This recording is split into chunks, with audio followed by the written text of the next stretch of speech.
Everybody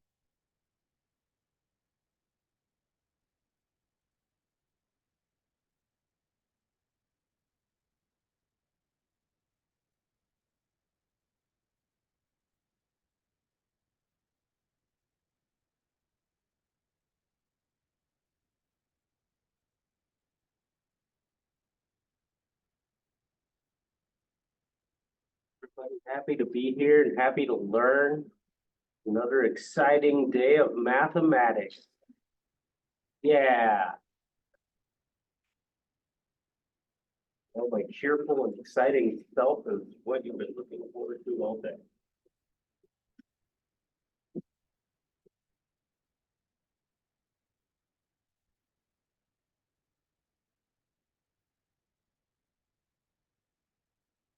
So today we'll do a little bit of review of the last class, which was percentage stuff.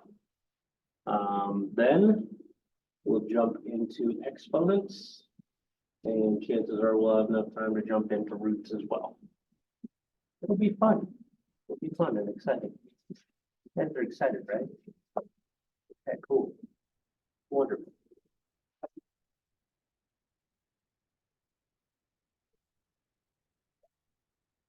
So last time we did a bunch of different percentage stuff, but really it just boiled down to being able to play around with percentages of some amounts versus other amounts.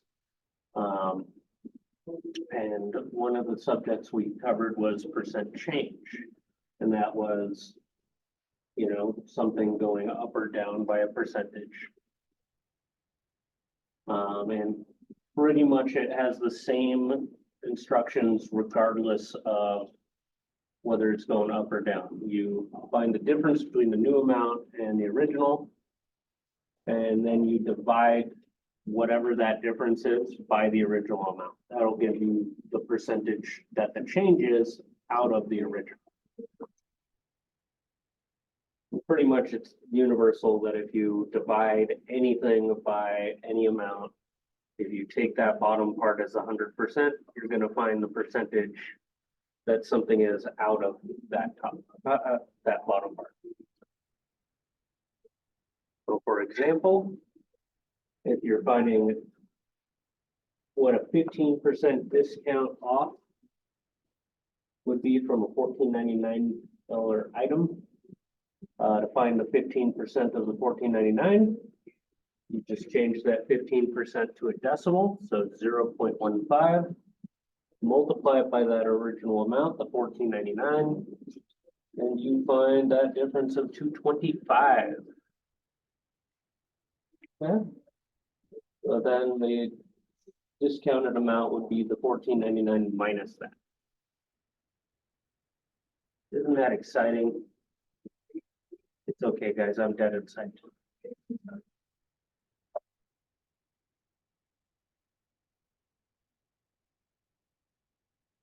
We're back to scheduling me to my only days off are the days where I teach this.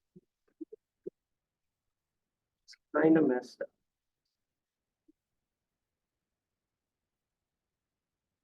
Okay, couple of examples, and they are ridiculous.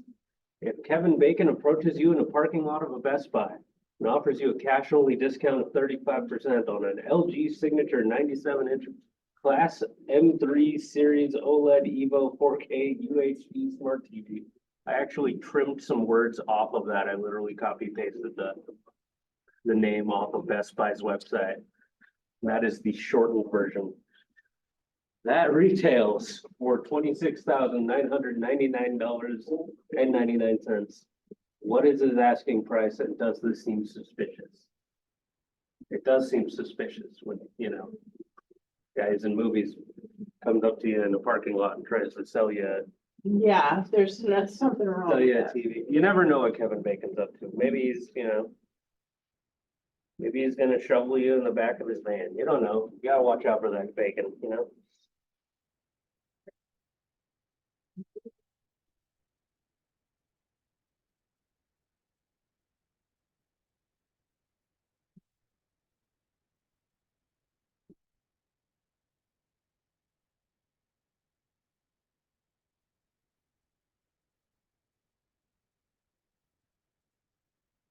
So this thing is a stupid amount of money. I don't know why it would be, I don't know. I literally, every time I teach this class, I go to the TVs, I sort by the highest price and I find something stupid looking. And this one was apparently already 30% off, so I thought that was funny. My TV was bought for $350 in the back of a Walmart. Inside the Walmart, not out back of the Walmart. If it was out back of the Walmart, I would hope I'd get a better deal. All right.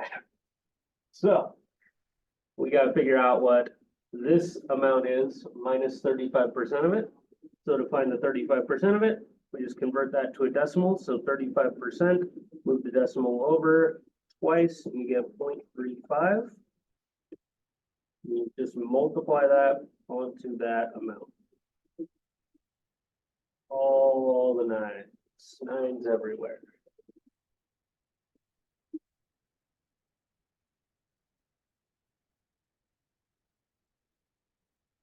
According to Mr. Calculator, which I'm pretty sure we can round to the nearest dollar, because if I tried to round to the nearest cent, it would go up anyway. Be about 94.50. You know, an awfully generous discount. If anything tells you that it's going to be $9,500-ish off, you can't afford it anyway. That's just how the world works. So to find the discounted amount, we just subtract.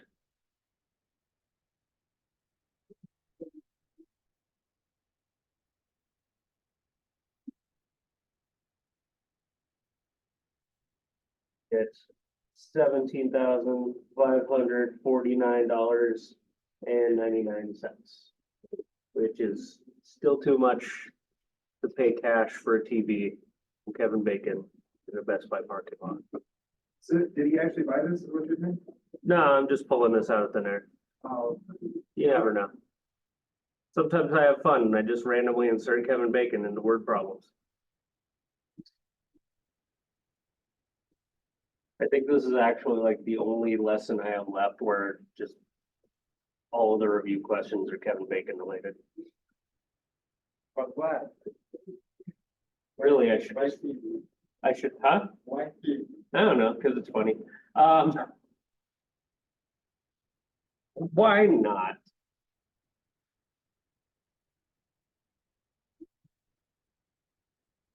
Number two, Kevin Bacon's wife, Kira Sedgwick, is currently 58 years old. They were married in 1988.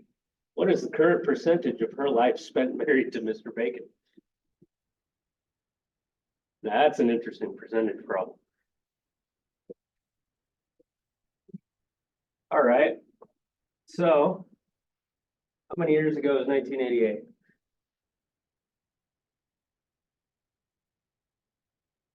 I agree. So to find that 2024 minus 1988 would be 36. So 36 years.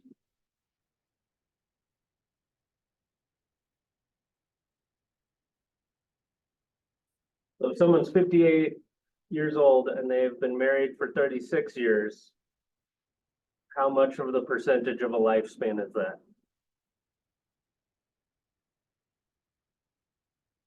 You just divide the partial amount by the original amount, you get a number.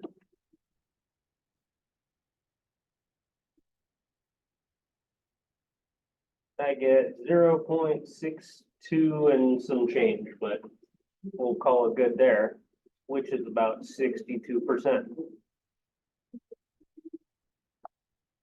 2/3 of your life. When did you divide the 36 and the 58? Yep. You do that partial amount divided by that kind of total. So we're basically saying, okay, what percentage is 36 out of 58? So if you divide those two numbers, you get the decimal form of a percentage, and then you just move the decimal over twice and About 1.6. Other way around, 36 divided by 58.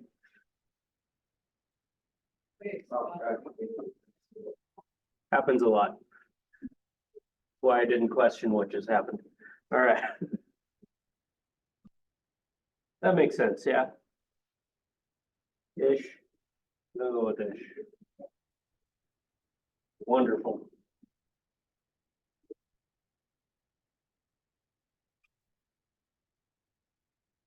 Okay, number 3. In 1995, the movie Apollo 13, starring Kevin Bacon, made $355.2 million at the box office on a budget of $52 million. What is the percentage of the profit compared with the budget? Well, that's fun.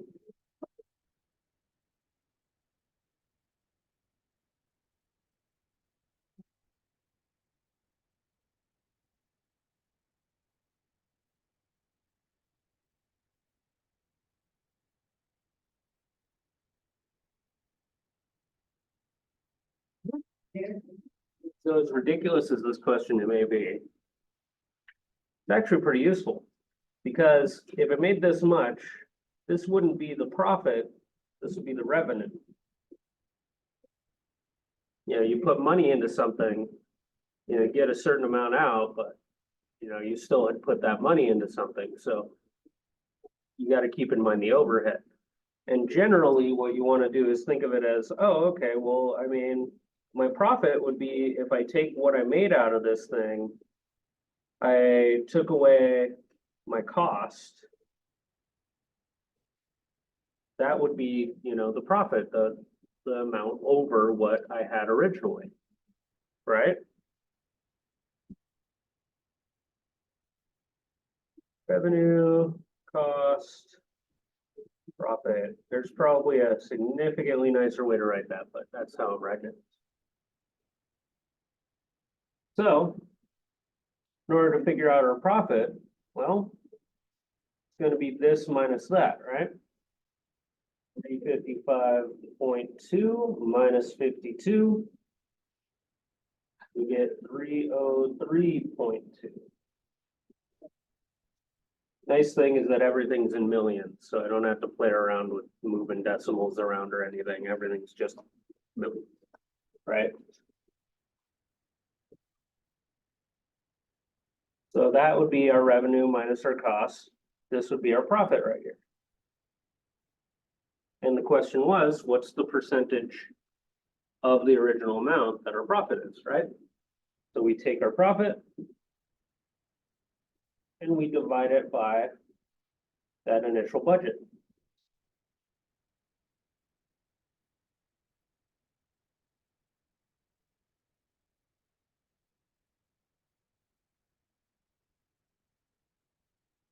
I get 5.83, let's call it good then. For more reasons to last. So this is the decimal form of a percentage. To get our percentage, of course, we're going to move that decimal over twice. We get 583%.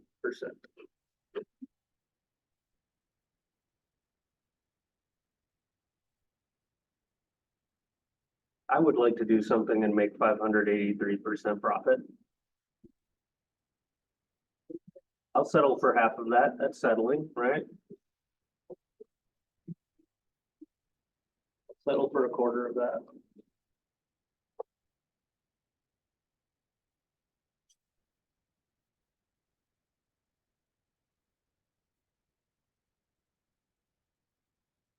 Questions, comments, concerns? Nobody screaming? Okay. That's fine. We'll just go on to exponents. You guys don't care about percentages anyway. Okay, little percentage slides. We'll find someone who loves you someday. Yeah. So exponents, they exist. It's a thing.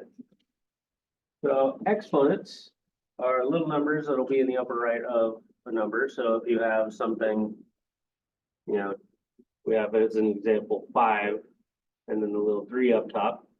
That's called raising it to a power. Its power is 3. So an exponent is essentially just shorthand for repeated multiplication. If you have 5 to the 3rd power, that means you have that 5 multiplied by itself 3 times. So you can kind of say that that number is just how many of those things you got. You got 5 to the 3rd, cool. That means we got 3 5s. If I have 2 to the 8th, that means I have 8 2s. So there's a couple of different special terms for those. Well, a couple of special powers. You're gonna be mostly used to having a 2 or a 3 as your exponent. If you have a 2, that means it's something multiplied by itself. Generally it's referred to as being squared. You are, if you have 3 to the 2nd power, it's 3 squared. You also have the 3rd power pretty regularly, and that's referred to as cubed. Other than that, sometimes you'll see things written out with this little symbol right here that's called the caret.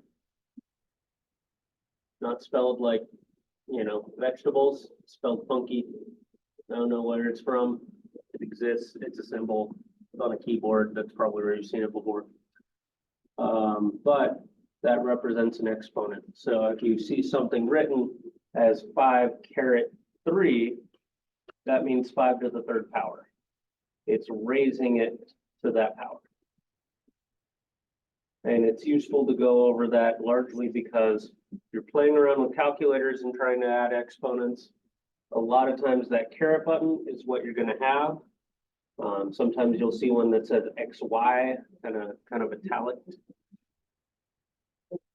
As for why it never looks like one of them is raised, I don't know, never figured that out.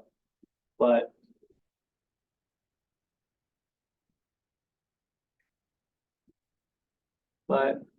it's like the standard testing calculator, the TI-30XS, and we got our caret symbol right there.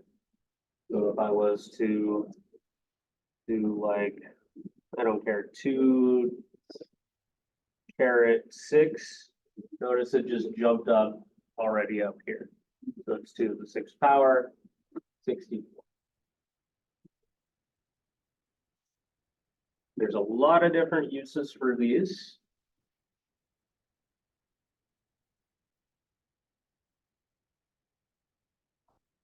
Before we get into some of the uses of those, we're largely just going to be playing around with converting to and from exponential forms.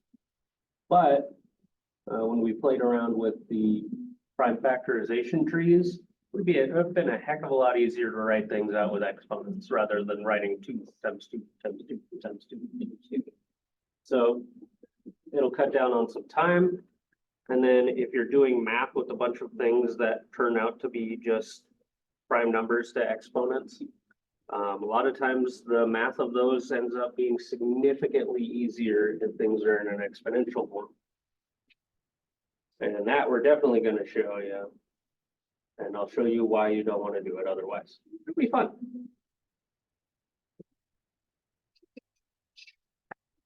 So the only other thing to cover is, like I just said, the factor tree thing. If you wanted to break something down into its exponential form, you basically just do the factor trees like we did before. But then every time you end up with a factor, instead of writing it out, however many times you got to write it out, we just slap an exponent on it and call it good. So if I had to find the prime factorization of 125, we'll break it down. It's 5 times 5 times 5. I'm not going to write it as 5 times 5 times 5. I'm going to say it's 5 cubed. Yeah. So I don't have to go to so much trouble.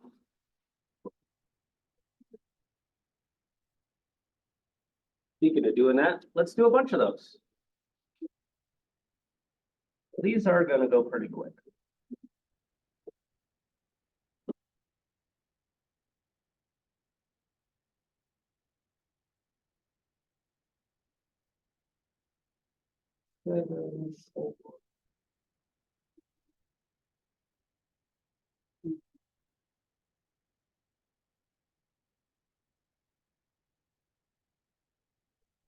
first chunk of problems, we're just gonna get them into an exponential.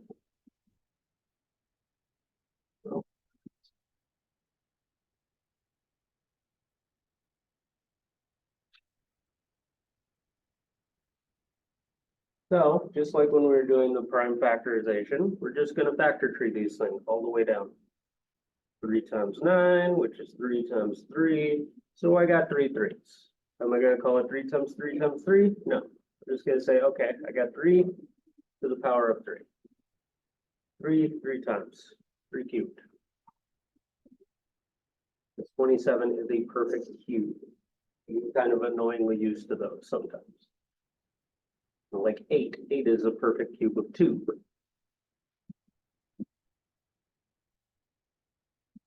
Hey, look, this problem's even easier. 4, how do I factor 4? Oh, it's 2 times 2. Okay, that means I have the factor of 2. How many times? 2. How exciting. Effort. Far too much effort, right? Far too. 343, I believe that's 7 times 49.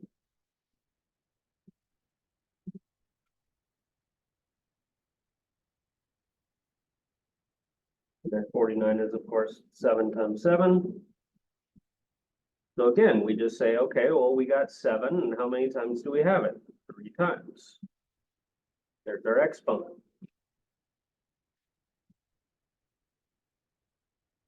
So basic ones where you just have one prime factor however many times, those are pretty easy to put together. But if you notice 72 or 900, those two are going to be not so perfect, right? So we just kind of have a different way of writing those, and it's not hard. So 72, we're just going to break it down as far as it goes. I'm going to just use 2's all the way down until I can't anymore, just so I can see all of my factors in a nice, neat little row.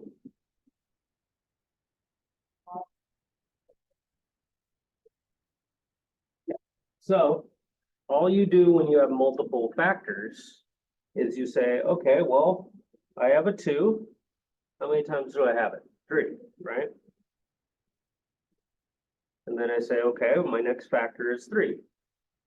Just put it next to it. How many times do I have it? 2. All you kind of have to do there to have an exponential form of something that has more than one factor is just kind of smoosh them together. Now it gets a little bit trickier when you just have one of a factor, because then you got to kind of have to decide how to write it. It's awkward. Most of the time I just say, slap a multiplication symbol on it, call it good.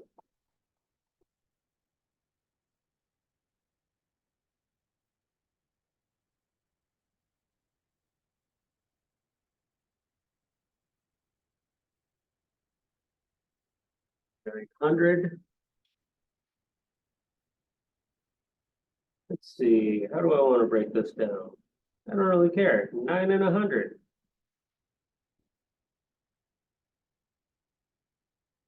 Nine is 3 times 3, 100. 2 times 50, 2 times 25, 5 times 5. And don't forget, if you look at this and you start going cross-eyed, you can always cross out what you've already broken down. So everything else is just what you got to pay attention to. All right. Well, we just seem to have 2 of everything, right? I got 2 2's. I got 2 3's. I got 2 5's. That would be the exponential form of that number.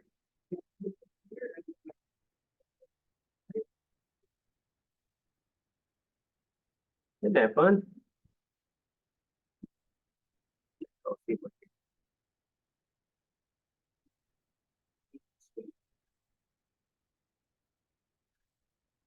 All right, well, the next group of problems is all just about going the other direction.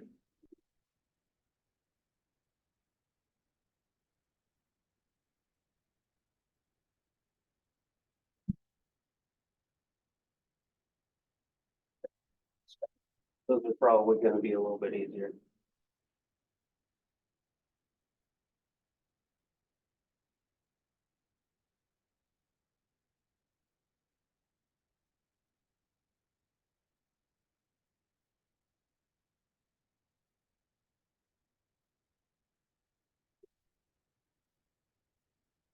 Seven squared, what's seven squared?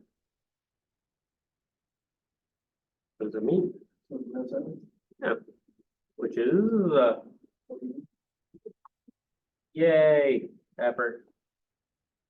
Anybody know 4 cubed off the top of their heads? So this means it's 4 times 4 times 4, right? So- Correct? 4 times 3? Or, Nope, you never multiply into an exponent. okay, so 4 times 3 times 3 times 3? 4 times 4 times 4. Oh, I got it. Yeah. Oh, 4, okay, 4 Yep. times. Because that's actually a really useful point. Anything you do math wise, you're never gonna use this exponent to kind of multiply into there. The only thing that can mess with an exponent is another exponent. You're never gonna kind of mix what's down below with what's up there.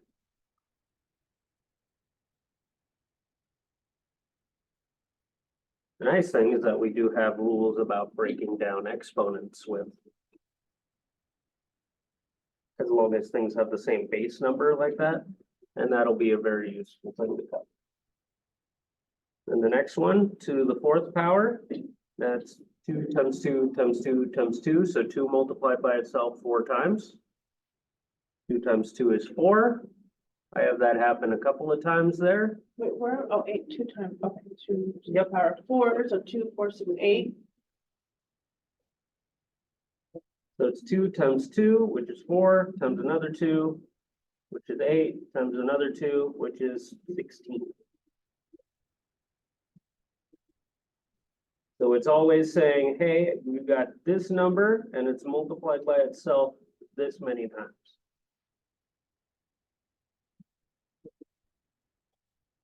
Now over at number 9, we have something similar to the last couple of problems on the first chunk. We have 4 cubed to the 4th. So the idea here is that all of these factors are being multiplied together. You have 3 4s multiplied together, and you have 4 2s multiplied together. So how do you deal with that? Well, you figure out what each one is individually, and you're just going to multiply them together. Now, nice thing is that both of these are problems that we just did, right? Number 7 was 4 cubed. We figured out that was 64. And then 2 to the 4th, that was number 8. We figured out that was 16. So all we have to do is multiply 64 times 16. That is 1,024.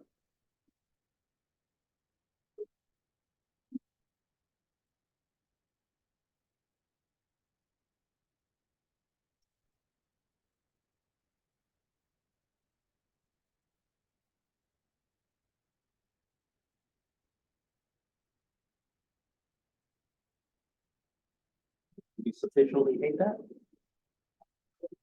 Cool, because I'm gonna make it worse. It's what I do, it's who I am. So all we've done at this point is convert to and from exponential forms. You have a number, you can break it down into a bunch of prime factors with exponents. You have a bunch of prime factors with exponents, you can multiply them together and get a regular integer. So all we've done so far is conversion. Next thing we're going to do is multiply them together. Exciting, I know. We like these, we like multiplying. And it's actually really easy. The nice thing is that if you think about what these are, for example, we have this 3 to the 3rd power multiplied onto 3 to the 4th power. If you think about it, 3 to the 3rd power is literally just 3 multiplied by itself 3 times. 3 to the 4th power is 3 multiplied by itself 4 times. So if I have 3 of them multiplied by 4 of them, then I have the same thing being multiplied a bunch of times together, right? You can actually just put them together. We have 3 of them multiplied by another 4 of them. That means you have a total of 7 of them. So when you have two numbers where the base is the same and they have different exponents or same exponents, they got exponents at all. All you have to do is end up adding the powers together in order to put those together. Now, what math just happened? Well, 3 cubed, that one's 27. 3 to the 4th power, that one's 81. So 27 times 81, 2,187. I don't like that. Neither do you. But I sure as hell like doing 3 plus 4 instead. So this is one of those applications of exponents that just kind of, it's going to make life easier when you have something in the exponents. Now, this only works if they have the same base, if they have that same base number. If they don't, the only way to really play with them is like we did on the last problem. You can multiply them out and cram them together that way. Otherwise, you just kind of leave it alone.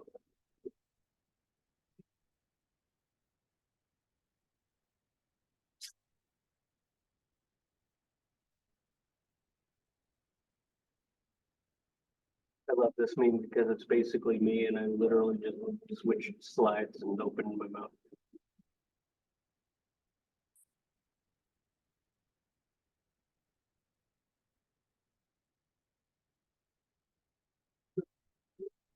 All of these, again, are going to go pretty quick. We're just multiplying these numbers and leaving them in exponential form.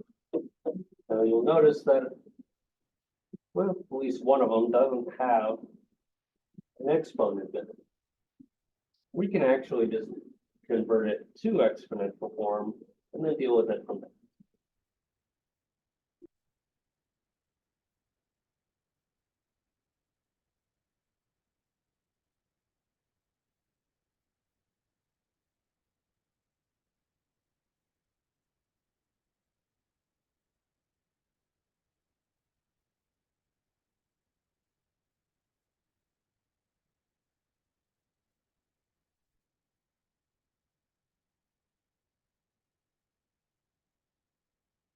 Okay, as you can tell, I gave myself plenty of room for all of these.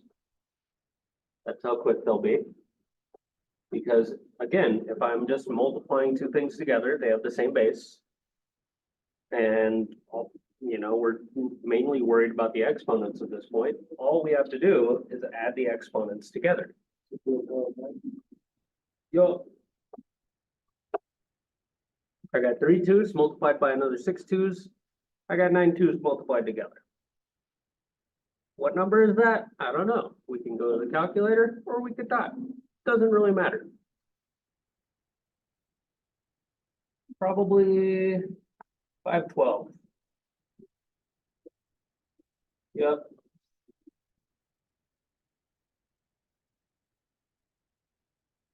So that's simple enough.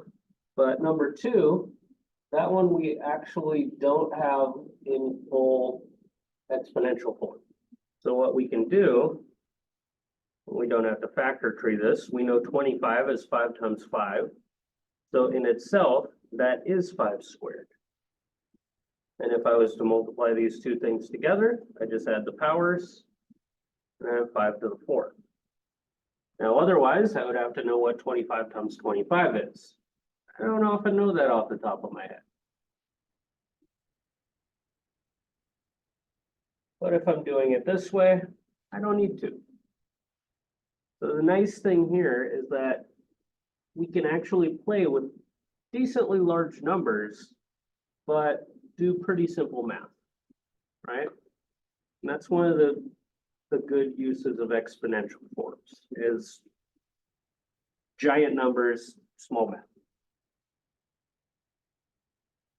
Now for number 3, this one's a little bit trickier because not all of our base numbers are the same, right?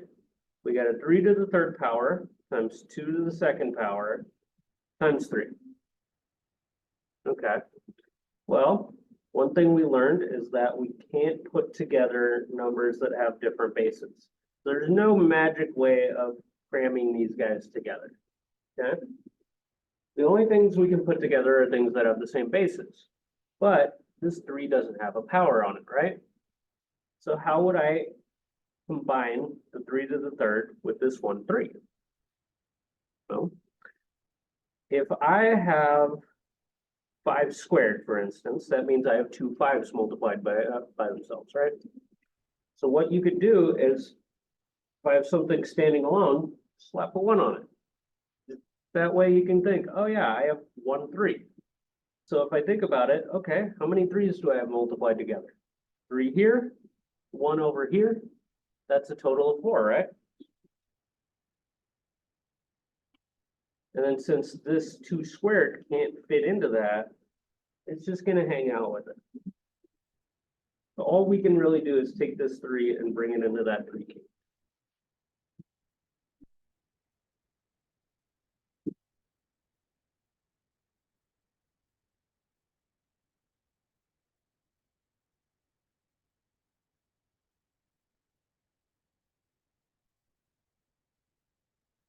Yep.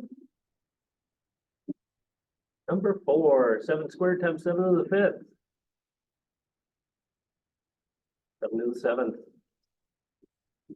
Just add the 2 and 5. What is 7 to the 7th? I don't know. Ew. Well, we just very quickly figured out what 49 times 16,807 was. And apparently this number is 823,543. I much prefer just adding the 2 and the 5.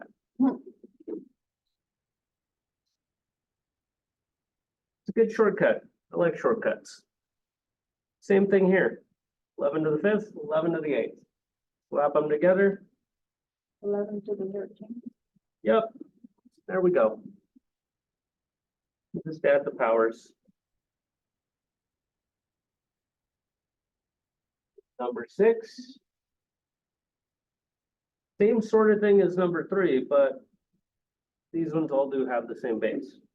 So if it helps, you can always slap a 1 on the thing that's kind of standing alone and just say, okay, well, I have 1 of them times 3 of them times 5 of them. So I can add all those powers together. 1 plus 3 is 4 plus 5.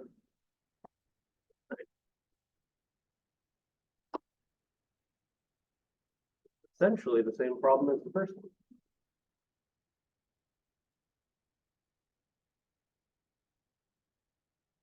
Isn't that fun? Yes, if you're not sure whether or not it's fun. Yes.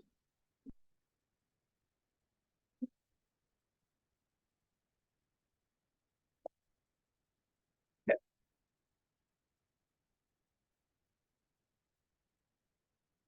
That is multiplying exponents. Believe it or not, after multiplying, we're going to do dividing. Big surprise, I know. So there's 2 ways of looking at these. There's the book way, and there's the Ben just kind of looks at it and does it in his head way. The more complex the problem is, the more likely you are to use the second method. If it's a basic problem, then doing this works out great. So with multiplying exponents, all we had to do is add the powers. So when dividing exponents, you could think, okay, well, what's the other way on that? Subtracting, right? So in dividing exponents, you just subtract the powers. So if I have 2 to the 5th divided by 2 squared, then you just do the 5 minus 2 and say, okay, well, I have 3. Cool, effort, right? So that is kind of the universal, every single book writes it this way. I like to think of it in a different way. I like to think of it as like cancellation. Now the main reason for that is because if I look at it that way, it doesn't matter where the power is gonna end up being. Because we are gonna jump into negative exponents, we're gonna jump into things being in different spots. But if I just look at it as cancellation, doesn't matter where it is, I'm gonna end up having the right numbers in the right spots. And all I really do is I think of it as, okay, I got 5 2s on top, I have 2 2s on the bottom. 2 would cancel from each one, so I'd have 3 left on top. Makes sense, right? And that's a useful way of doing it when you have a pretty complex problem. As it is right there, that's not very complex. There are definitely applications of simplifying exponential forms where you have 4 or 5 terms on the top and 4 or 5 terms on the bottom and breaking them down from there. And that's where that will come in handy the most.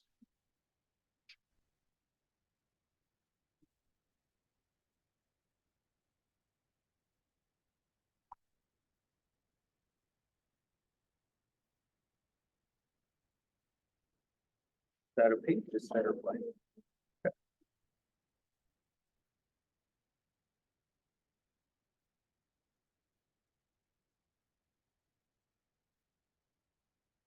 Take a bunch of these out real fast.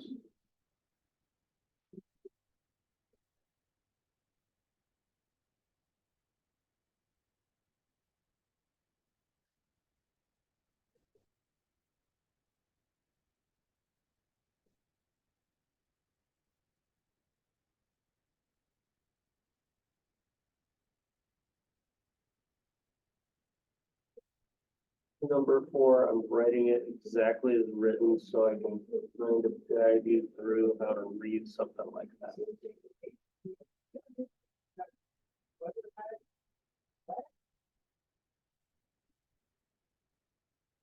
First 4 for now. As you can tell, we're going to need a lot of room. Okay. Number 1, 8 cubed divided by essentially just an 8, but I went ahead and put a 1 there so you guys could keep that in your head. Because if there's only an 8 there, I have 1 8. So what do I got? 3 minus 1. Top power minus bottom power. Every time. 3 minus 1 is 2. I get 8 squared. Oh my God, the effort.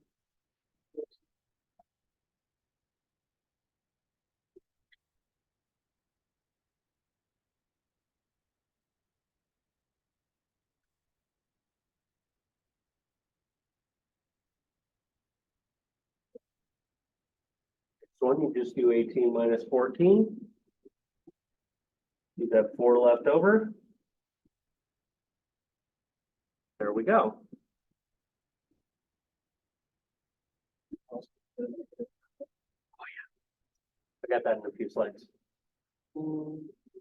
Yep, literally a few. And yeah, you can easily get a negative power by having a bigger power on the bottom. But generally you don't math with them as negative. I'll show you how to deal with those. So number 3, even though you got big ugly numbers, 5 to the 106 divided by 5 to the 92 is just 106 minus 92 on the power. That's what, 14? That would be far too many digits to write down. I have no idea what that number is. It would be horrible. Now I have to know. I just said that. I always do that. 5 to the 106.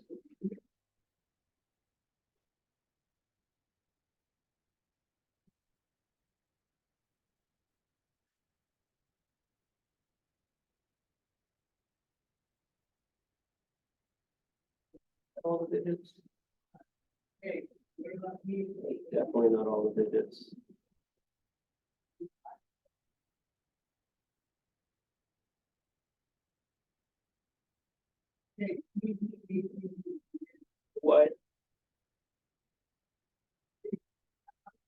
This ends up being the number 123 trevigantillion.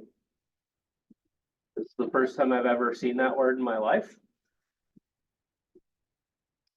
75 digits long.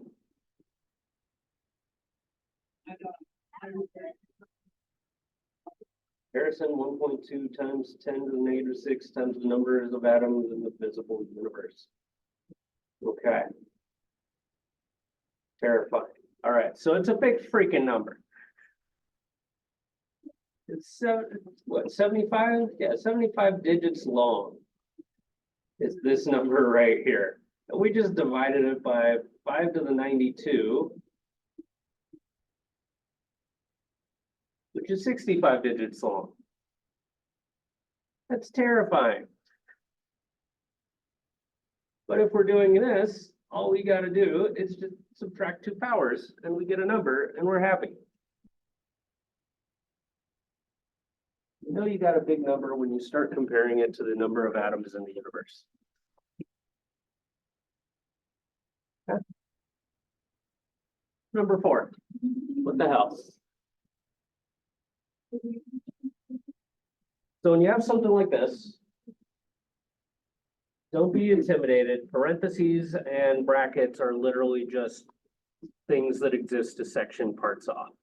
So the fact that I have a set of parentheses, a slash, and then a set of brackets, all that's telling me is if I have a fraction, this part's on top, this part's on the bottom. So let's go ahead and write it that way.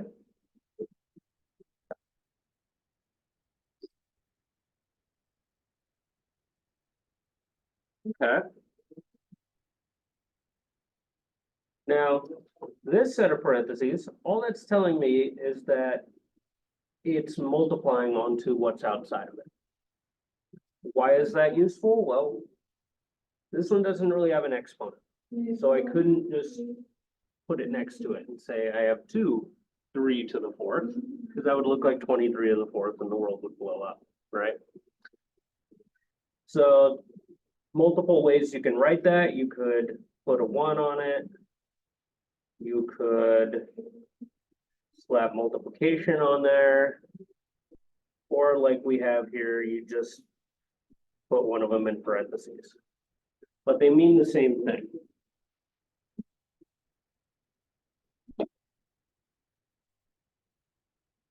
So, how do I deal with something like this? Well,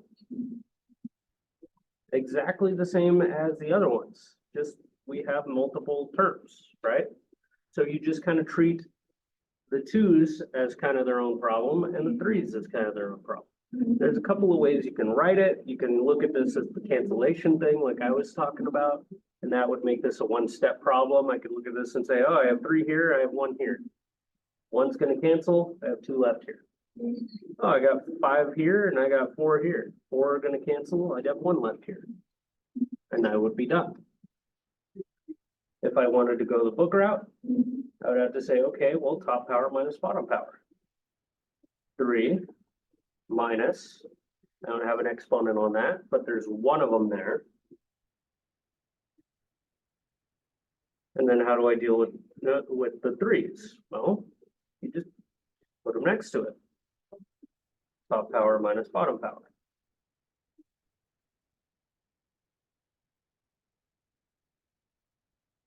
Once you put those guys together, you get 2 squared times the 3. You don't have to put the 1 there because if it exists, it's to the first power. It's just kind of there.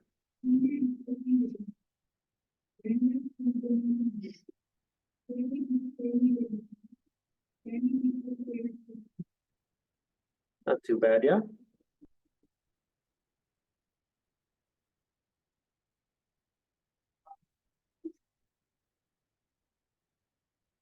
Other problems.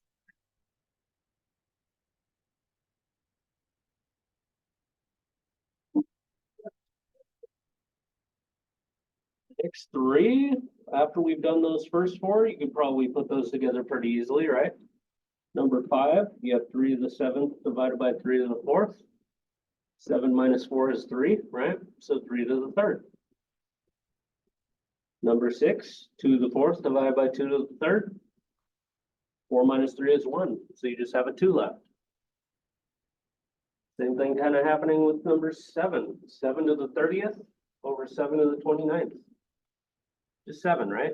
Top power minus bottom power, effort.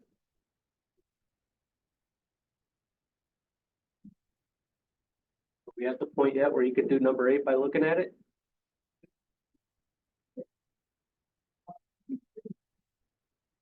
Some confidence in the room. There's a lot of not confidence in the room. Let's do number 8.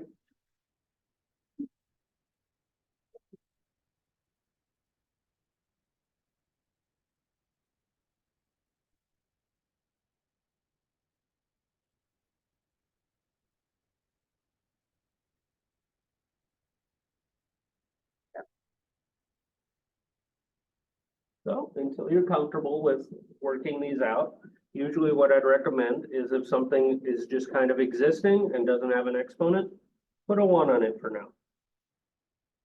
That way you can more easily apply the rules that we have in our heads, right?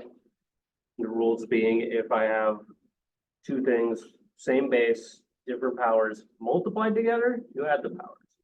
Divided from each other, subtract the powers. That's the only thing happening there. It only works when they have the same base. So the nice thing is it's basically chopping this problem up into 2 separate problems. We got the one with the 2, and then we got the one with the 7. So you just do both of them separately, or we're just gonna cram them together. So again, top power minus bottom power. We have 2 to the 3rd divided by 2. That's 2 to the 3 minus 1. And then we have the 7, 15 on top, 1 on the bottom, so 15 minus 1. And all we got to do is do that subtraction. 3 minus 1 is 2. 15 minus 1 is 14. What is that number? Hell if I know. I don't want to know.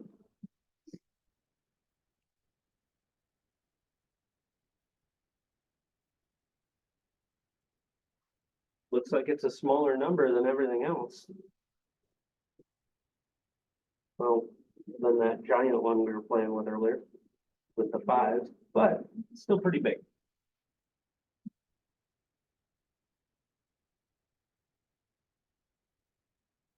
Actually ends up being 13 digits long if you multiplied it out. It's too many. So we're not gonna.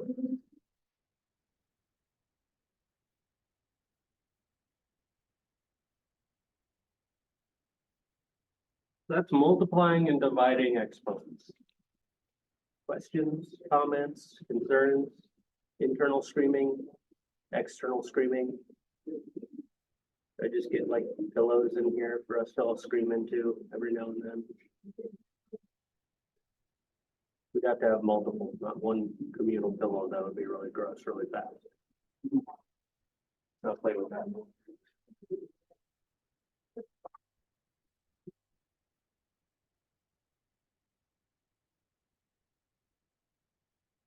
And I'm at work, and all of our donors are like, wow, it's really cold back here. You guys should have blankets. I'm like, we don't have a washing machine. That would be nasty. We see like minimum 50 people a day. Imagine 50 people in one blanket in a day. Cool. Lots of diseases have spread over history that way.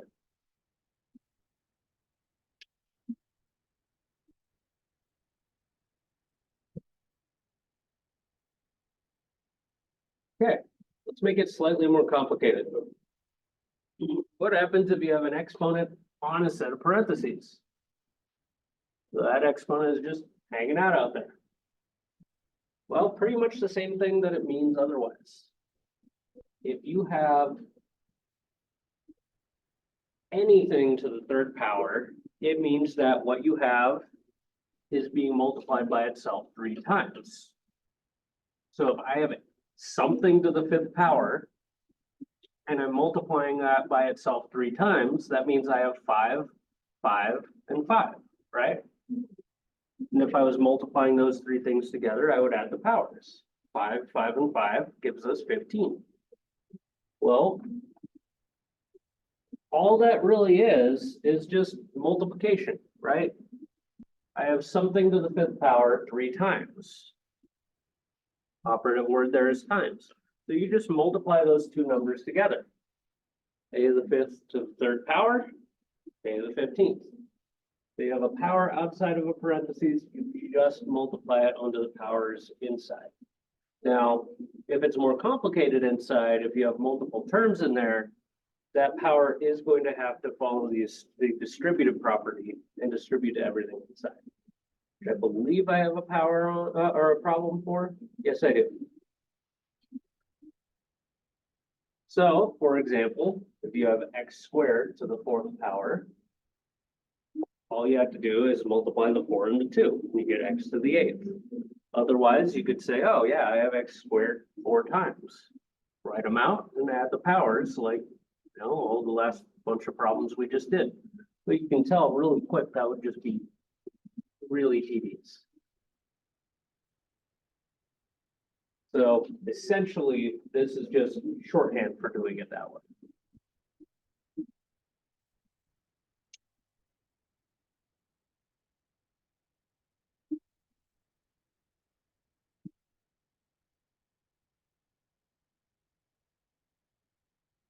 Bunch of problems. Just like all the other ones, I'm not going to need a lot of room for these.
All right.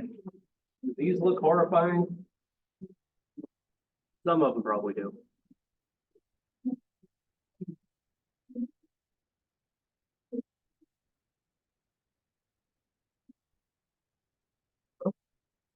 Number 1, 2 cubed to the 2nd power. If I have 2 3s, how many do I got? 6, right? All you gotta do, multiply those powers, call it good. That's it.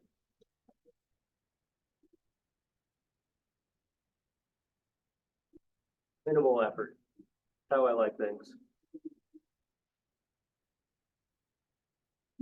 Okay. Number 2, we have 3 squared squared. I'm squaring a square, that means I have 2 2s. So that means I have 4. Which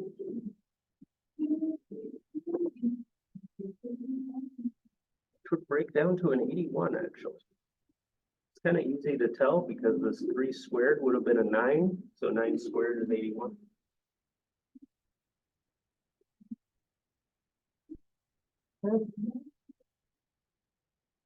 What the hell is going on with number 3?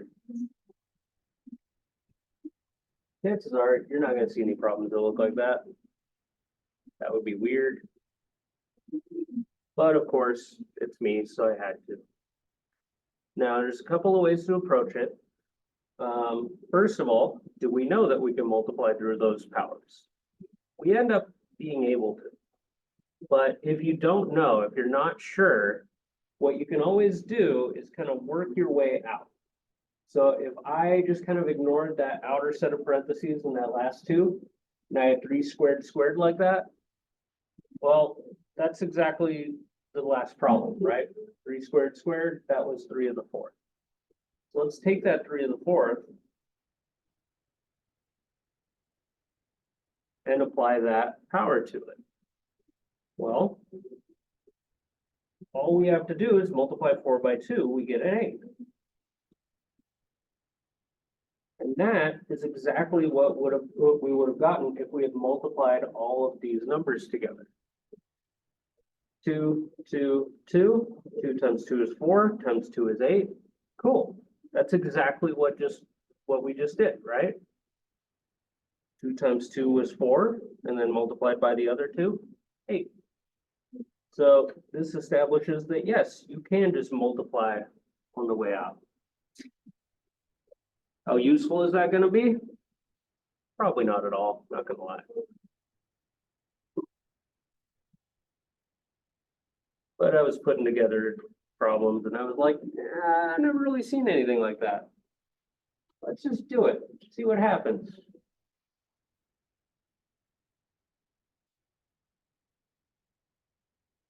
It's getting stuck on the tape one counter here. Okay, so the next one, we have a squared b to the 5th, all to the 10th power. A squared b to the 5th, inside that parentheses, 10th power on the outside.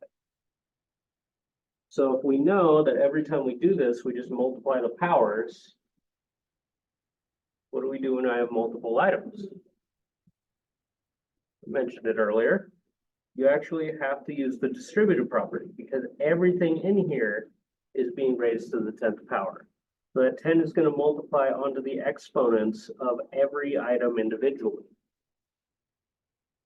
Now, an important distinction is if I had like a 2 out front here, if I had a 2 in front of this a squared or any number or anything, that would have had to have gotten that exponent as well. That's usually the trick question I see pretty regularly. So if I multiply that 10 onto these, 2 times 10, 20, 5 times 10, 50, and that's all we had to do.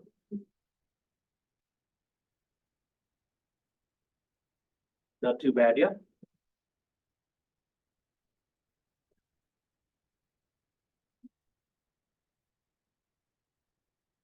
This one probably looks familiar.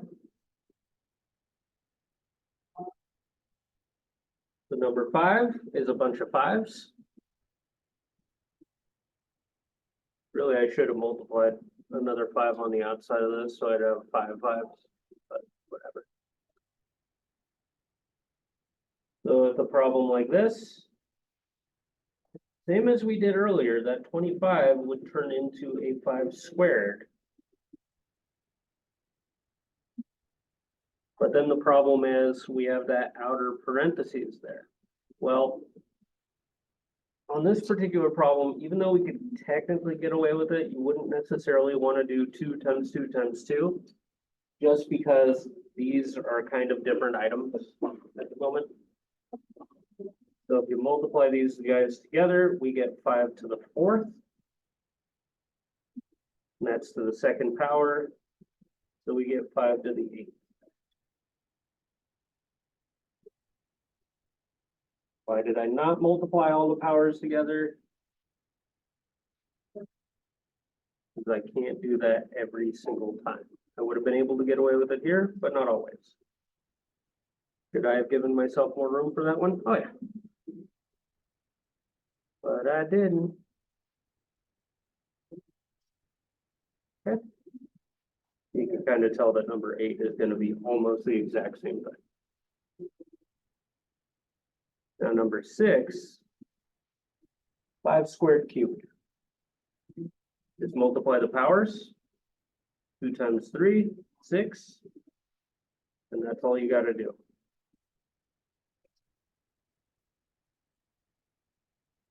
have to get worse every time. You just can't.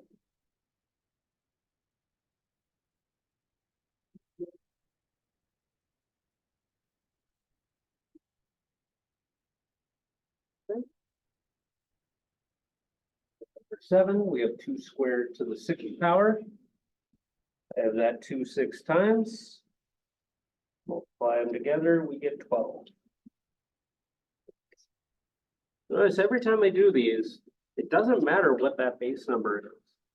All we really care about is what's happening to the exponent, right? Now, depending on the problem, we might care about what that base number is. But right now, it's not helping us. All we care about is being able to do that operation, to simplify it a little bit. Like this thing's hideous. We got 27 times 3 cubed and the whole thing is cubed. Well, exactly like number 5, that 27 would break down to 3 cubed.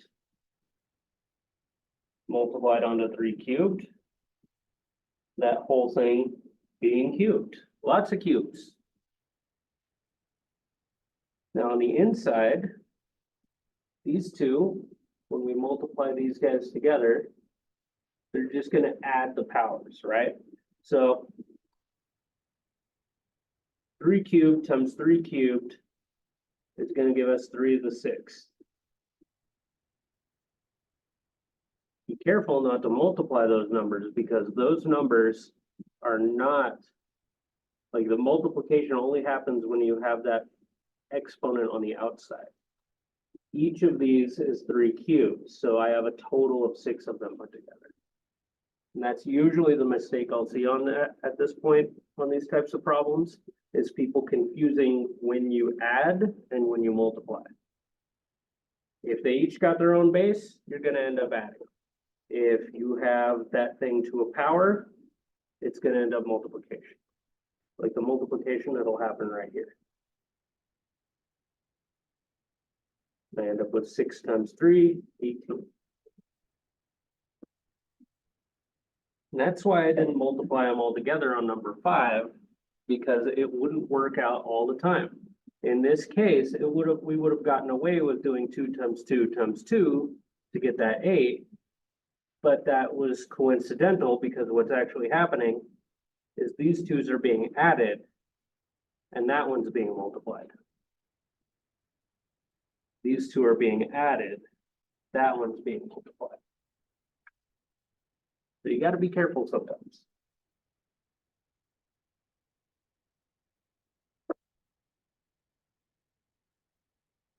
And then we have number 9. Number 9, w squared y cubed, whole thing to the 4th power. I don't care what the w is, I don't care what the y is, all I know is that they're different things and I'm bringing them to a power, right? So that power is going to distribute to each of these numbers. 4th power on the w squared, 2 times 4, we end up with w to the 8th power. Y cubed to the 4th power, multiply those together, we end up with y to the 12th. And that's all we can do.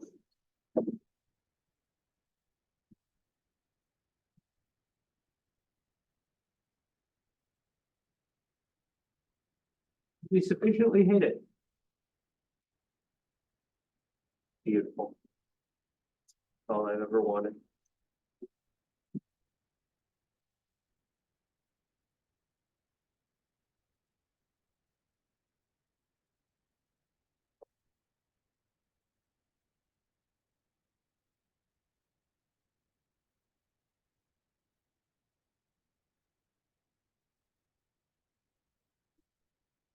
All right, let's complicate this just a little bit further.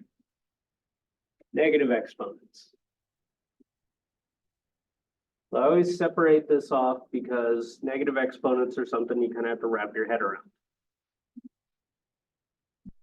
If I have a positive exponent, 2 to the 3rd, what does that mean? Well, I have 2 multiplied by itself 3 times. So if I have a negative exponent, if I have 2 to the negative 3rd, what does that mean? Well, it's kind of means that instead of multiplying 2 3 times, you're dividing 2 3 times. So you end up with essentially 1 divided by 2, 1 divided by 2, 1 divided by 2. So you end up with this funky inverse thing.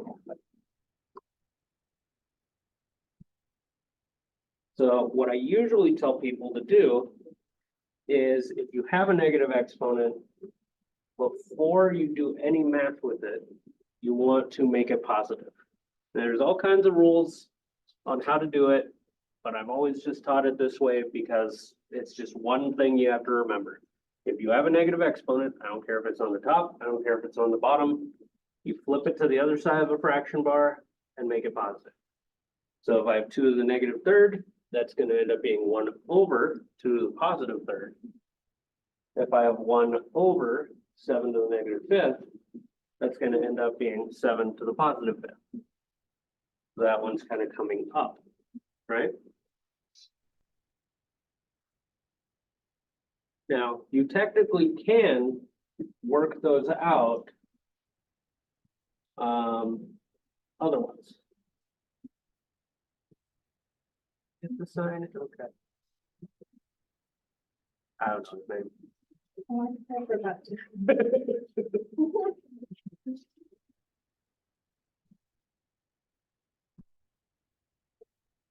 Process of elimination.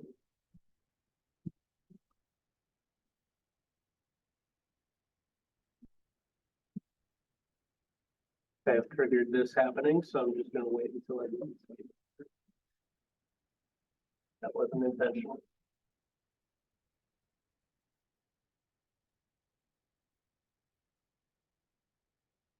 Okay, it's just going, okay, cool. All right. That's how we deal with those.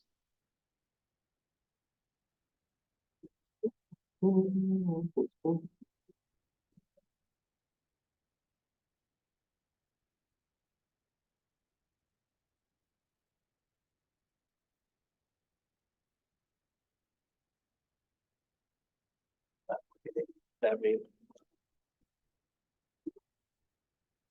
you have your homework due at midnight. Everybody has to turn an essay by midnight. Culinary school, maybe you have to turn a lasagna by midnight. I don't know.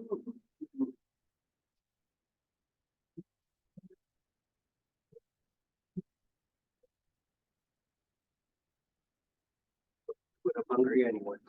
All right. So all of these are just going to be examples in simplification. We're just going to make these look not awful. And there's not much of a point in doing all of them, so I'm going to do just a few of them. I'm going to do number 1.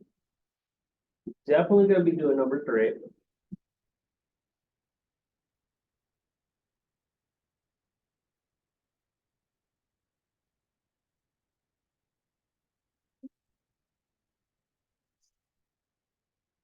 Four.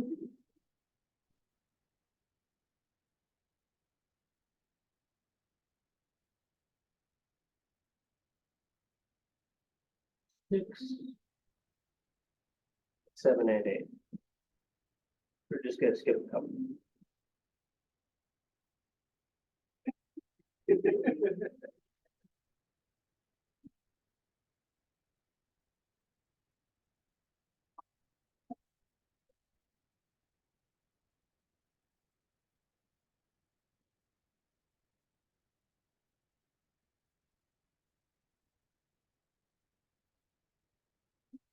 Couple of ways to do a few of these.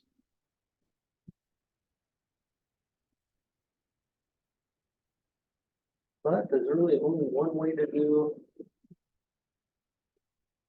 ones like number 1. We have number 1, we have 5 to the negative second power. We are not a big fan of having things with negative exponents. This is actually kind of a universal thing. If you have something with a negative exponent, before circling it and saying that's your answer, you got to have a positive exponent. It's a universal thing, negative exponents, you're not done yet. So if I was to simplify this, I have 5 to the negative 2. All you have to do since this thing is essentially in the numerator, right? We're going to flip it to the bottom of the fraction bar and make that power positive. And that's it. That's what we got to do. Now, you could multiply it out. You could say, oh yeah, 5 squared, that's 25. 5 to the negative 2, that's 1/25. Do you have to?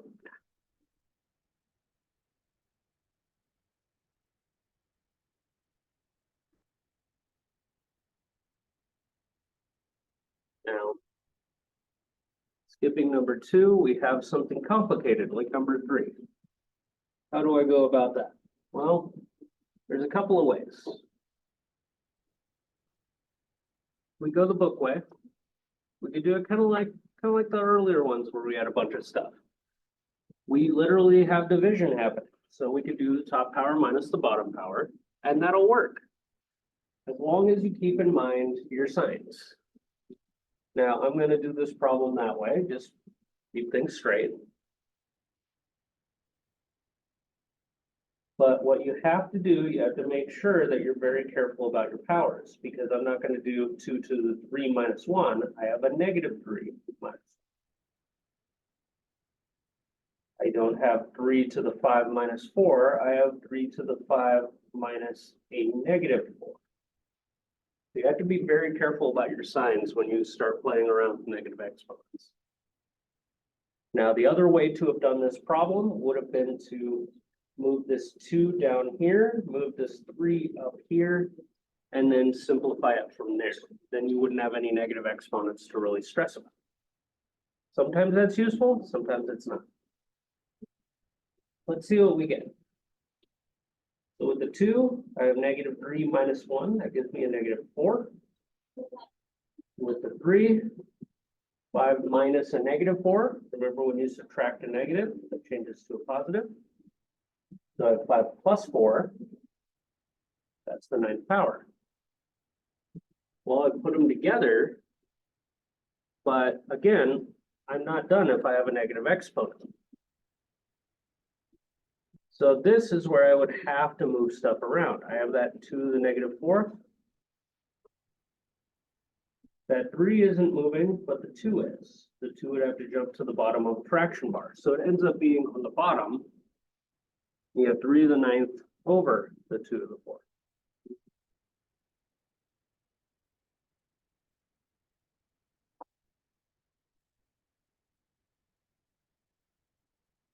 Okay.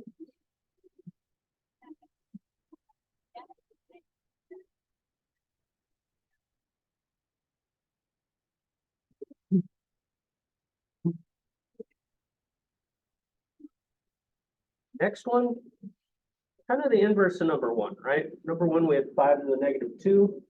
We had to drop it to the bottom to make it positive. Number 4, we have 1 over 7 to the negative 2. Negative on the bottom, which means if I bring it up to the top, then it'll become positive there.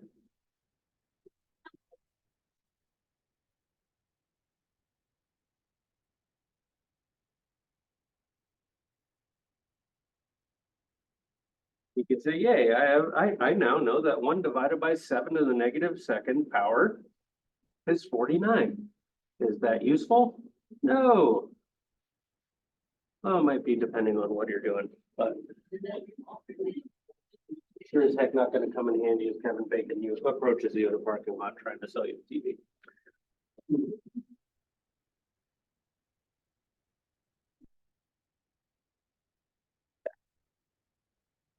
Skip number 5, do a number 6. Pretty much the same problem, right? We have a power on the bottom that has a negative on it. We need to make it positive.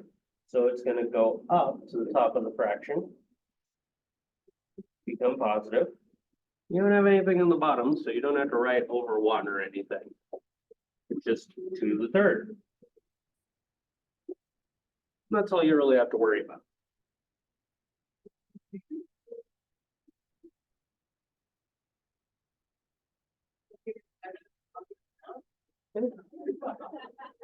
Number 7 has a bunch of 7s. Just write a write a lesson where number one deals with ones, two with twos, three with threes, etc. Be like, what is happening here? See if anybody notices the pattern.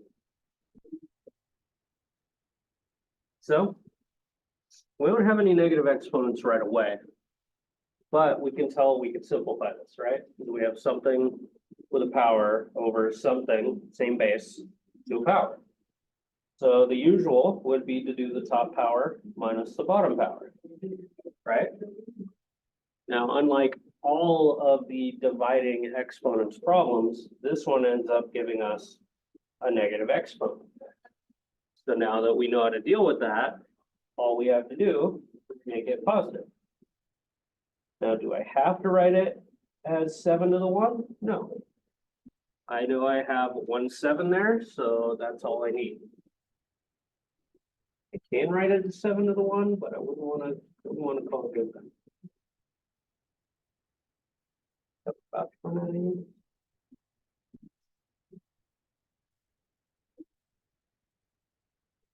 A little ball at the end of my pen.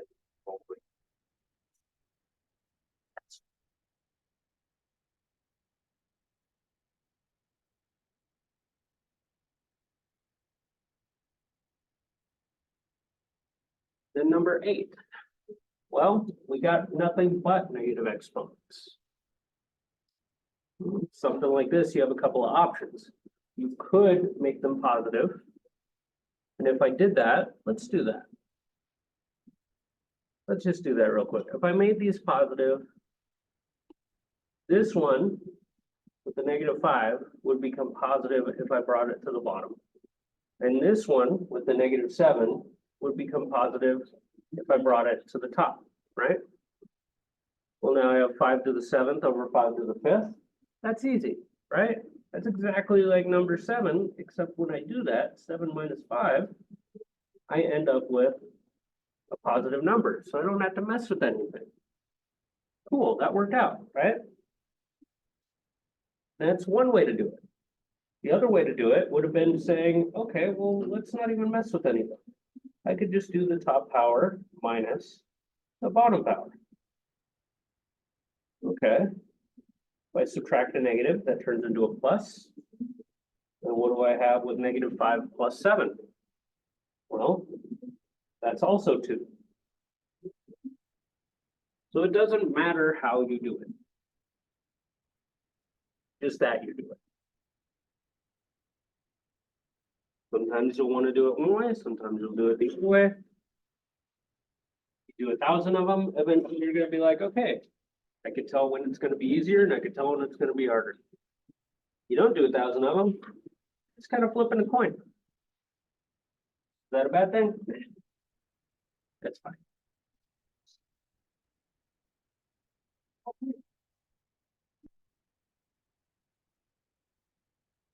All right, negative exponents.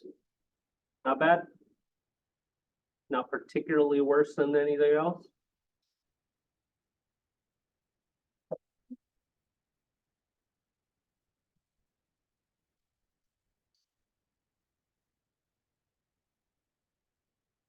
We have a couple more things when it comes to this concept. I'm pretty sure we could fit the whole thing in. Roots. Oh, you love them. Suck at me. Nah, you'd be fine. That's why you're here. Because I don't suck at them, and in theory, I can impart that to you guys. Now, whether I know how to communicate like a normal human being, actually state these things correctly, we're gonna see what happens. So roots are literally just kind of the opposite of applying exponents. In fact, they are kind of inverse exponents. They're fractional exponents, but we just don't like to think of it that way. So we got this fancy symbol. So the symbol above them is called a radical. And what you could do is you can undo a power with a radical, or you can undo a radical with a power. So this is where it starts having some actual algebraic use. So Square root is the opposite of squares. Cube roots are the opposite of cubes.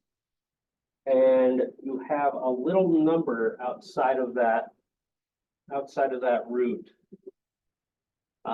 If you don't have a number there, like on that 25, it's implied to be a square root. That's like the default. Any other number, it's referred to as its index. So a cube root has an index of 3, a fourth root has an index of 4, fifth root 5, etc. So being able to break these down is actually not bad at all.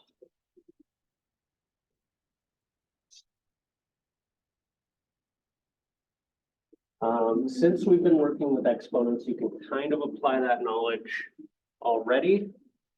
If I know that 2 cubed is 8, if somebody threw a cube root of 8 at me, I could say, oh, it's 2 because it's the other way around.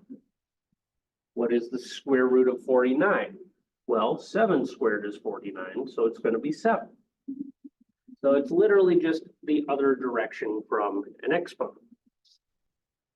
Now, that's all well and good, but that really only works if you have like just extensive multiplication tables memorized and all of the roots are perfect. So the concept here is that if I'm doing a square root, that means that whatever comes out of that root has to be a perfect square for it to cancel out.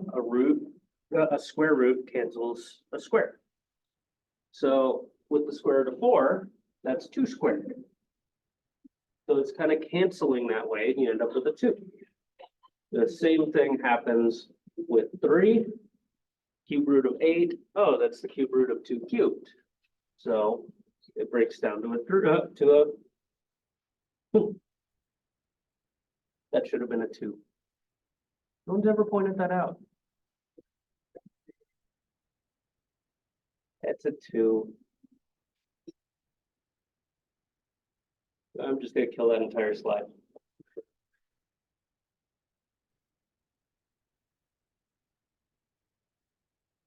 Cough.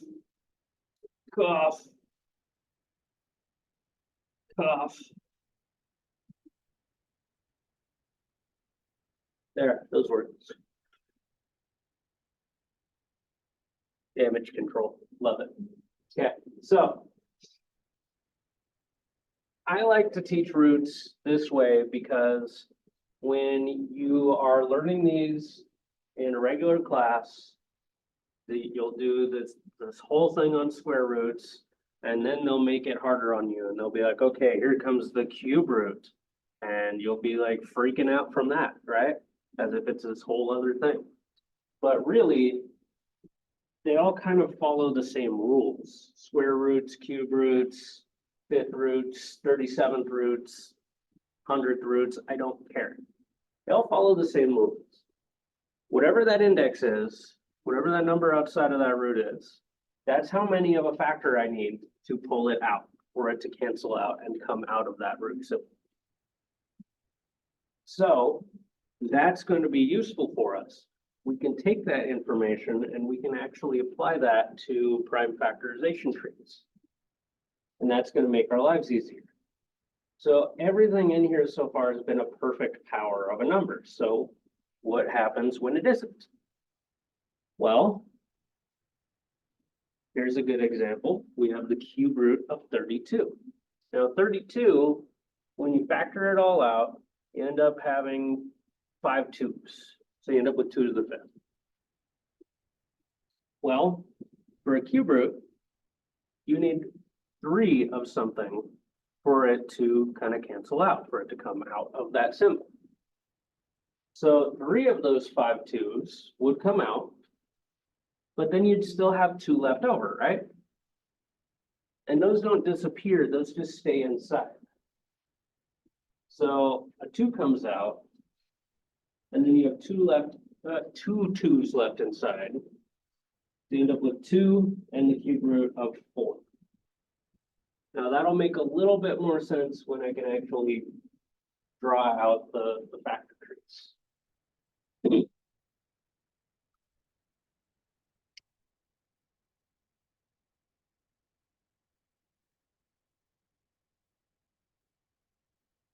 Now, number one is a perfect square, but let's work it out as if we didn't know that. Very convenient if you didn't know that, right? So generally what you want to do, break down a root, is to make a factor tree. Break it down as far as it'll go. This is 2 times 72, which is 2 times 36. Now, one thing that we can get away with is if we know that this is a square root. Square root means I need two of the same thing, right? If I break that 36 down into 6 times 6, I can actually stop there. I don't actually have to get all the way down to prime factors. I just need to get down to the point where I have a square. Now, it doesn't mean you can't. 2 and 3, 2 and 3, yay.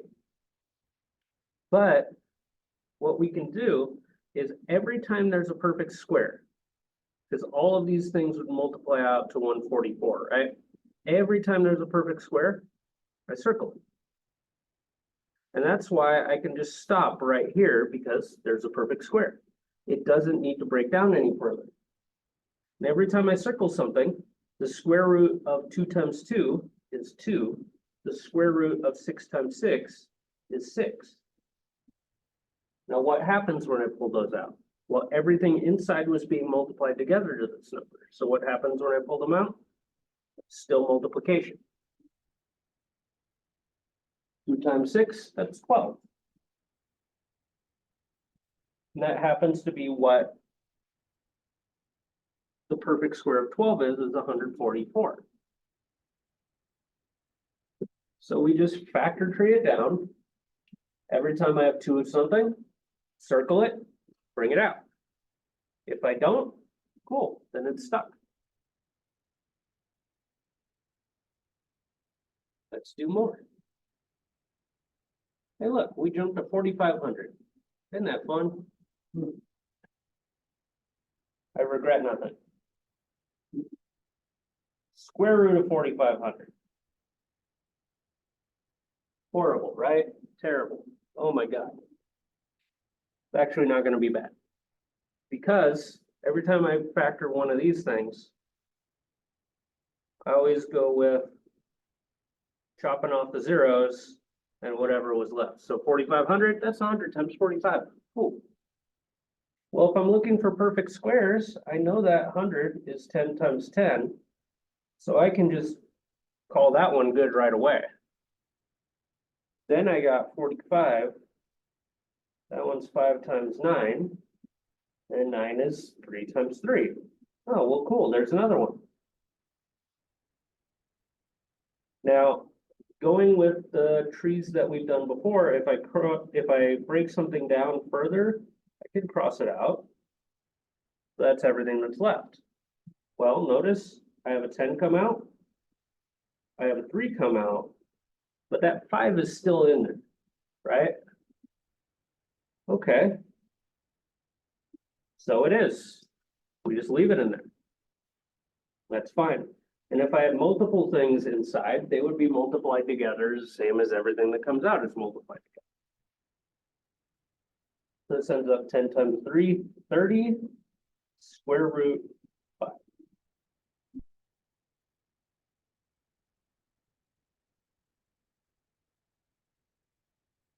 Not too bad, right?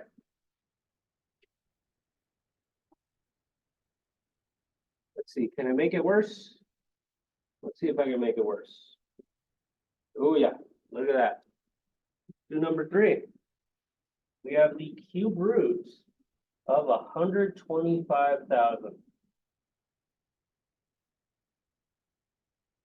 Would you have been given this on a homework? No, nobody's gonna do that. Why the hell would they give you that? That's weird. It's actually gonna be really easy. Why would we jump to a cube root on the third problem? Yeah, whatever, who cares? I'm gonna do what I usually do. 125,000, that's 125 and 1,000.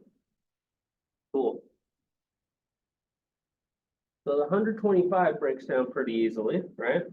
That one's 5 times 25, and the 25 is 5 times 5. Okay.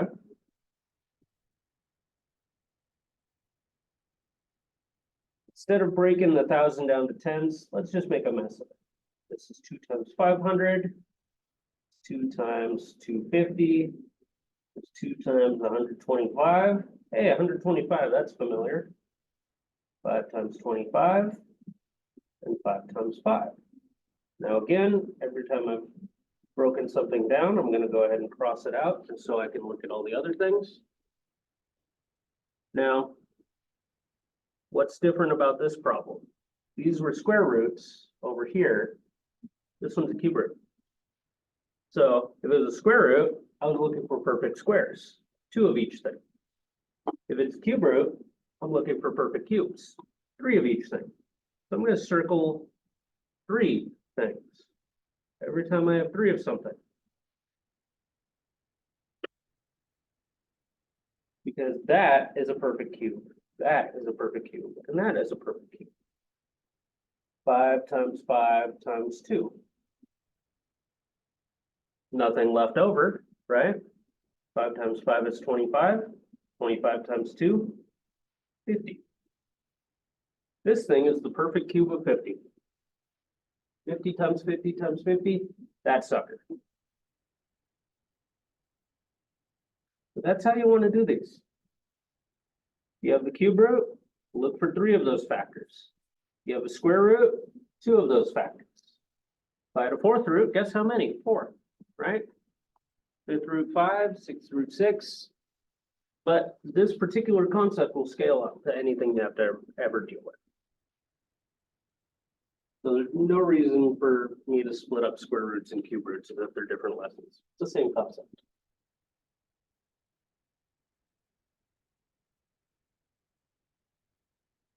Okay. What else we got?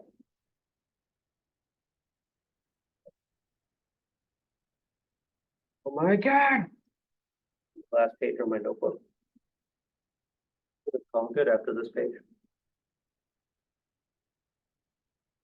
There's your hope for the night.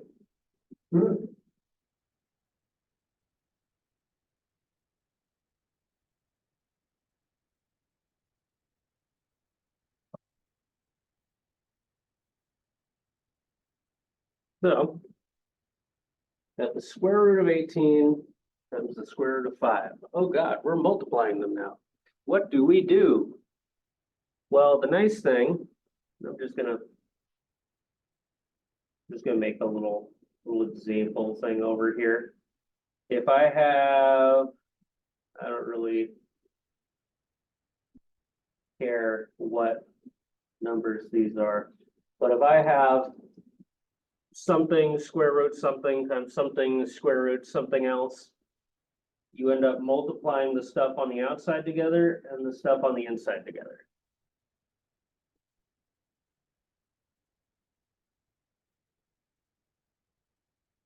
So that is kind of a universal thing. So if I got something like this, where I have the square root of 18 times the square root of 5, it's just going to be the square root of whatever the hell 18 times 5 is. And that's what, 50, okay, 90.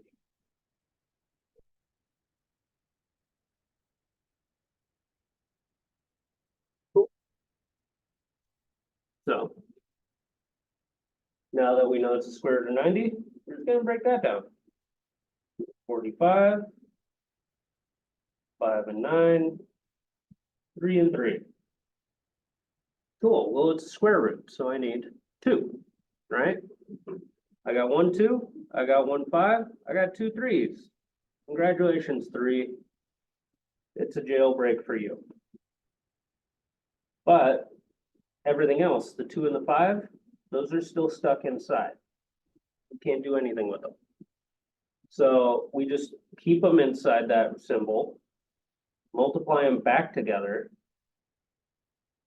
and we get 3 square root 10. So whatever comes out multiplies together, whatever stays in also multiplies together. Not bad, yeah?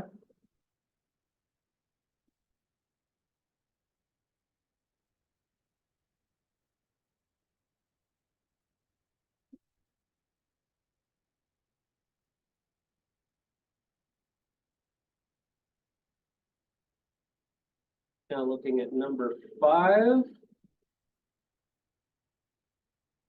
which I'm going to skip, because it's basically the same idea, right? Cube root times cube root, so you'd multiply the stuff inside together, we'd have the cube root of 8. If I have the cube root of 8, 8 is the perfect cube of 2, right?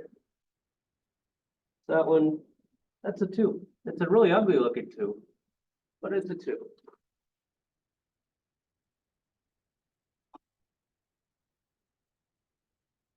Let's see, out of the ones on the right, which ones would you want to look at the least? If you had to sit down in front of them, 7? 7 or 9? Yeah, I like both of those. So number 7, I'm going to show you an interesting trick.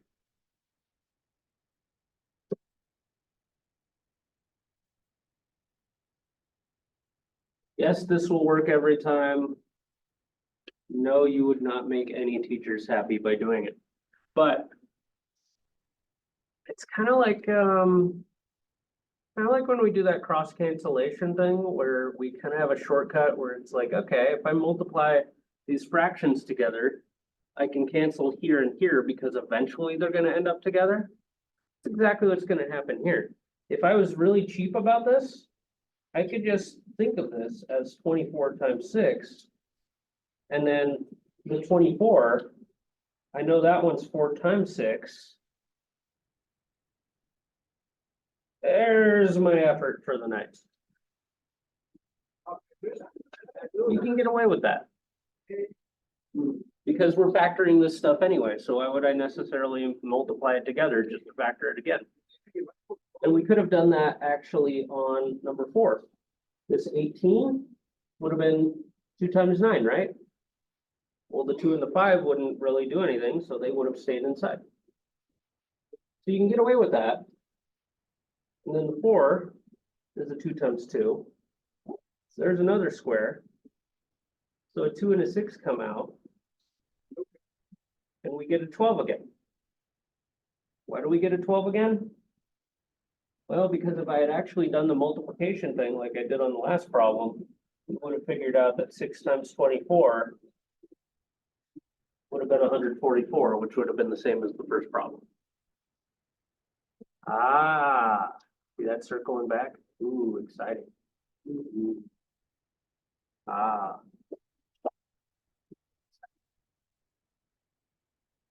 But yeah, that will work every time. You can absolutely just leave them as being multiplied and then just factor from there. That's fine. You can get away with that. I do like getting away with random things.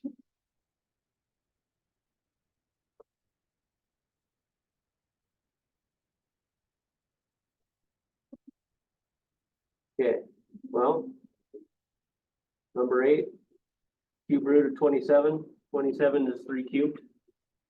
Cube root of 3 cubed. Number 8 would be 3. Let's do number 9. Gonna do number 9, then we're gonna call it good. I'm about out of space.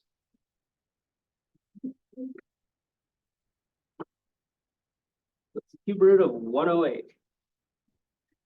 So factor it down as far as it'll go. Doesn't matter how ugly it is, same instructions every time.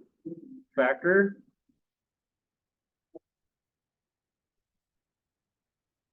Okay, there's some 2s. There's some 3s. I got 2 2s and 3 3s. But I got a cube root. So the cube root means I need 3 of stuff. So a 3 will come out, but those 2s are still stuck inside. So we multiply them back together. Get 3 cube root of 4. Isn't that fun? How do we feel about this? Doable, not doable, horrifying, screaming on the inside, crying on the inside, scream crying? That's when you know things are really good, when you scream crying. Okay. So I'm at a notebook and I'm at a lesson. So we're gonna call it good. Right. Next time we'll start up with, well, scientific notation. That's where we're gonna go. Yeah, have fun.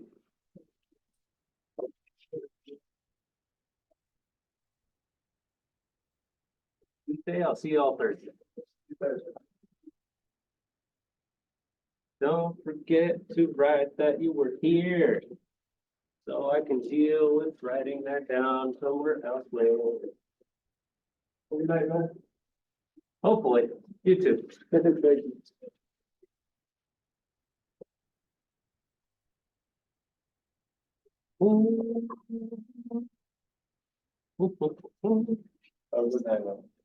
Yeah, see you later.